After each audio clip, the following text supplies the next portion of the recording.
This week I'm going to be planting tomatoes and trying to hurry up and catch up with another round of potatoes.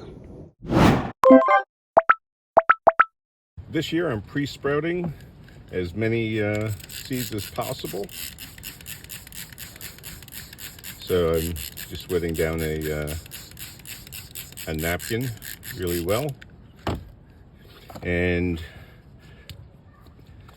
I'm going to plant a lot of Romas again. Like I said, I didn't plant as many, or I didn't get as much tomato sauce as I thought I would. So I saved these seeds from my Romas that I grew last year. Let's see if they sprout. And that's another good benefit of pre-sprouting the seeds. You know quickly whether or not your seeds are viable. Within a couple of days, usually you'll know whether or not your seeds are going to sprout. Immediately I'm forgetting how to do this. Rather than spread it all over the whole thing, just do it on half, because that way I'll be able to take the other half and just fold it over. Yeah, made a mess. Okay, spray it down again, and that way it just makes sure that the seeds stick to the napkin when you lift it up. So I'm going to take the paper towel and put it into one of these plastic bags. Now that I got it all dirty though, I won't be able to see as easily whether or not these seeds are sprouting.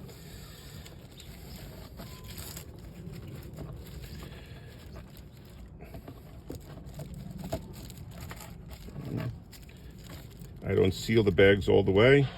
I allow for some air to get through. But so those are going to be my Romas, and in about a week, and the way some of these seeds have been doing, within less than a week, I'll know whether or not these seeds are viable. So I'm going to use the back of this thing to try and keep the napkin from getting too dirty this time. And what I'll be planting this time is the volunteer slicing tomato that I harvested last year. It popped up and I decided to let it grow, and we got some nice slicing tomatoes off of it. And because I don't know whether how viable these seeds are, I'm going to overplant, because I only want a couple of plants this year.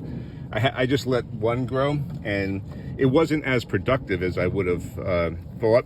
I only got a handful of tomatoes off the vine, so I'm going to plant a few more seeds, or plant a few more plants, and that way I'll have plenty of seeds. It's much less dirty, much cleaner. And I don't know what kind of tomato this is. You know, it's like one of those big slicing tomatoes, whether it was a big boy or some other kind, I don't know. So I'm just calling it a slicing tomato, and we'll see what we get out of it. Again, I don't know the genetics of it, so I don't even know if I'm going to get the same kind of tomato from it that I got last year. Last year just might have been a mutation.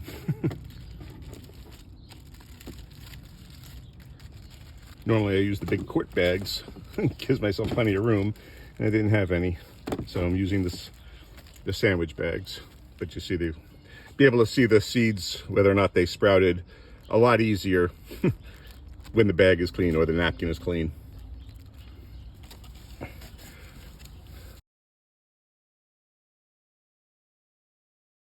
And as I mentioned in the last video, while I got a ton of russet tomatoes, I've got very few red tomatoes and very few white tomatoes.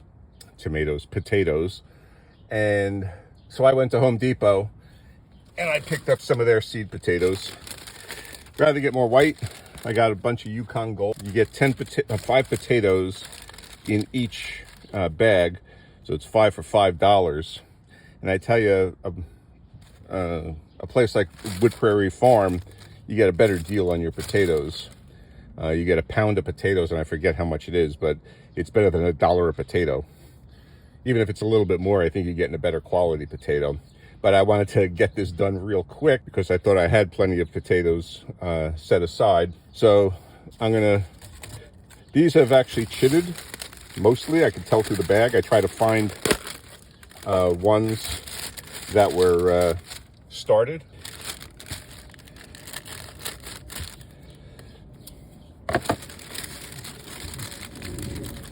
So these have some decent chits on them. And we'll get them growing right away. So I'm going to put these into cups. They started growing through the holes in the bag. There we go.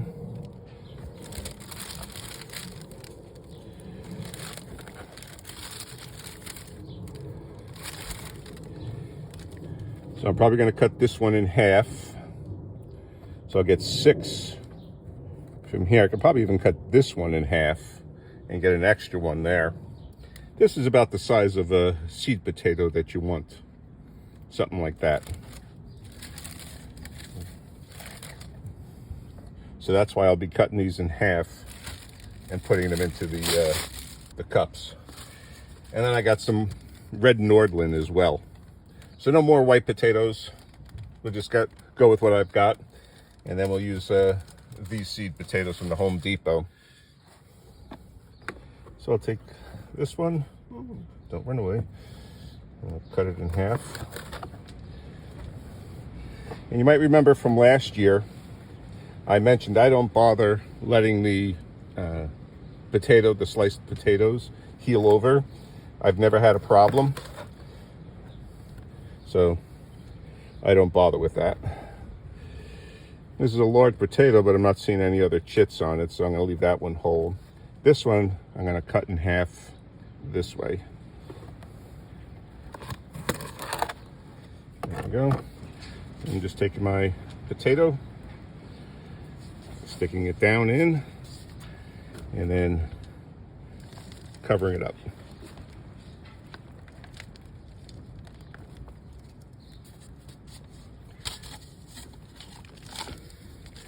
And it's basically just a handful of soil in there.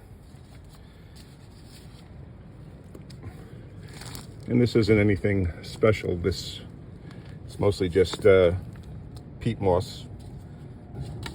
All the cups have the holes cut in the bottom for drainage, so that when I water them in, they've got plenty of drainage and won't drown.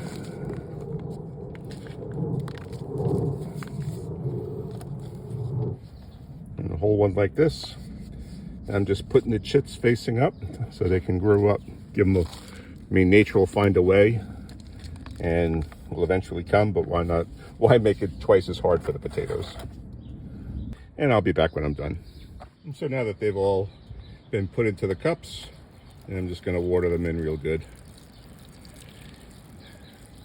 Obviously these are a couple of weeks behind the others, but they've got a good chit on them, so that should help them grow pretty quickly. And now I'll do the same thing for the red potatoes. The red Nordlands had a much better chit on them. Nice thick green chits. This is what I wanted my potatoes to have when I was planting them. Now, of course, they have no roots right now, and that's usually what I like to have is when I'm planting my potatoes, is having nice big shoots like this, but also a set of roots to put in the ground. So hopefully in the next 2 weeks, they'll really come along. And so the next batch of potatoes is done. You got our Yukon Golds there and our red Nordlands here. As there's 10 red Nordlands. Again, we'll be shooting anywhere between 10 and 20 pounds of red Nordland potatoes. Of course, we got all our other potatoes over here that we did. They're all looking pretty good. Don't see any that are stressed. So everything potato-wise looks good. I might have been able to salvage what looked like it was going to be a disaster with my potatoes. It dipped down into the 20s overnight. I was a little concerned about the potatoes, but it seems like they're doing okay. Doesn't look like they had a problem surviving the night. And I guess the greenhouse here with the plastic covering was enough to keep them secure. I guess as long as they're not getting cold breezes on them, they're able to survive at least one night. Now, whether that's going to apply to all of them, I don't know. But for the most part, the potatoes look pretty good.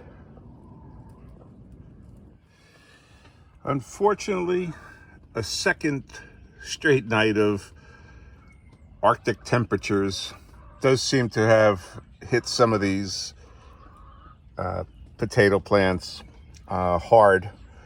You can see the tops are going to die back on some of the stalks. Still got, a nice green one there. A bunch of them are still looking pretty good. Now, the frost won't necessarily kill the potato. It should still grow. It's just going to set it back. But as you can see, there are a number of the plants that are looking pretty weak right now. So again, others look good. Others still took the freeze pretty hard. It's a bit closing the door after the horses escaped routine here, but I'm going to try and cover the potatoes with a bit of fleece. Actually, it's insect netting, and I'm hoping that'll provide just enough protection for the potatoes. As I said, a little late. Maybe we'll be able to salvage it. It looks like we're supposed to get a couple of more days of frigid temperatures overnight before it starts to warm up again. Those 70, 80 degree days really fooled me. Not that I didn't think we were going to get cold temps again. I just didn't expect it to dip down into the 20s. And with wind chills, it's been actually 20 degrees or below. So my fault for not keeping on top of that. So some of these potatoes will be set back a little bit. Hopefully not irreparably.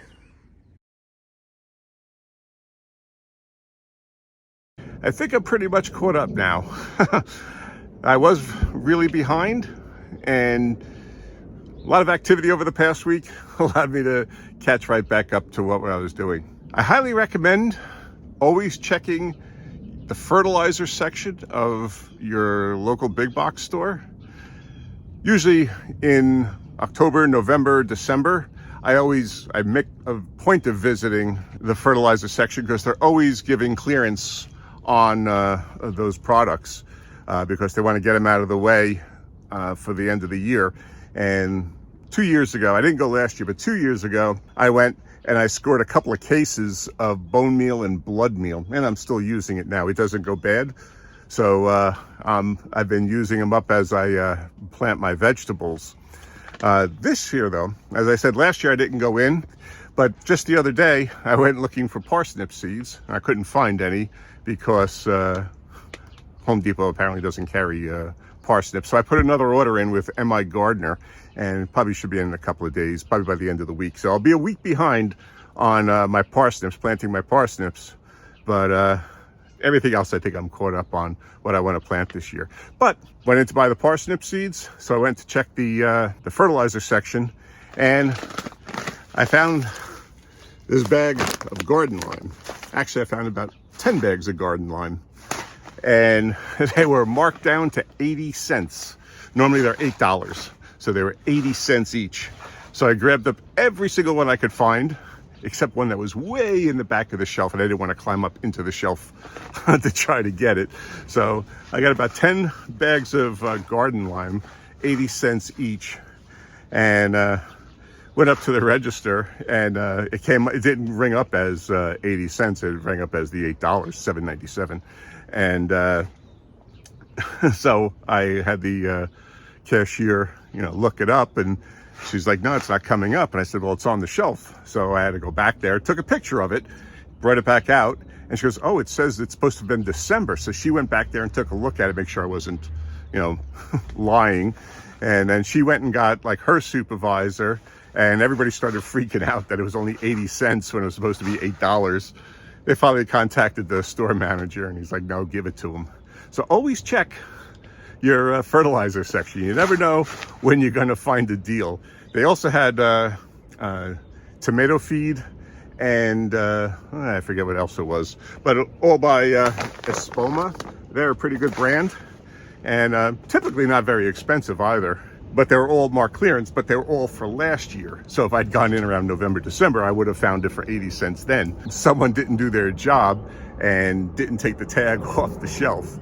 They made sure someone over there, after I left, it took all those tags off the shelf. Always check your store shelves for fertilizer. These are all organic, and might come away with a nice little haul.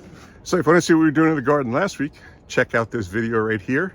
And if you find these videos informative, or you get any use out of them, or you have some fun with them, consider checking out our Spreadshop store. I'll leave a link in the description below. We have hats, we have t-shirts, coffee mugs, aprons, all kinds of merchandise over there. It helps support the channel, helps support me make these videos, and grow my garden. And then subscribe and hit that notification bell. And that way you'll be able to follow the progress on all of our vegetables as we try to grow a supermarket in our own backyard. Let's grow something awesome.